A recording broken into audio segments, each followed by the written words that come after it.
சுவாமிஜி வடநாட்டுல இருந்து வந்திருக்காரு. பெரிய அம்பாள் பக்தர். நமஸ்கார். இந்த மகானோட கனவுல காளி வந்து நம்ம ஊர் அம்மா வடிவாம்பாள் புகழ உலகமெல்லாம் பரப்ப சொல்லிச்சான். எந்த காளிங்க? அதான் கல்கத்தா காளிங்க. கல்கத்தாவில இருந்து நேரா வந்து சொல்லிச்சா? அதனாலதான் இவர் நம்ம ஊருக்கே வந்திருக்காரு. நான் அம்பாள் பக்தம் பாருங்க. அதனால நம்ம தோட்டத்து பங்களா இவர் கொடுத்து அவர் அதுல தங்கி இருக்காரு. இவர் தாங்க நம்ம ஊர் சீஃப். உங்களை சந்திச்சதுல ரொம்ப சந்தோஷப்படுறேன்.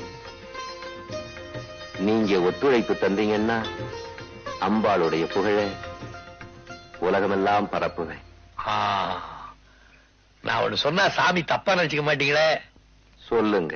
அம்பாளுடைய புகழ பரப்புங்க, உண்மைதான். ஆனா அதுக்கு முன்னால இந்த நாட்டு குழந்தைகளுடைய படிப்பை பெருக்குங்க, அதான் முக்கியம். 10 கோயில் கட்ட போறேன்னு சொல்றதை விட ஒரு பள்ளிக்கூடம் கட்ட போறேன்னு சொல்லுங்க, என் சொத்துல பாதி கொடுக்கறேன். இப்படி எல்லாம் பேசி அம்பாளை பழிக்காதீங்க.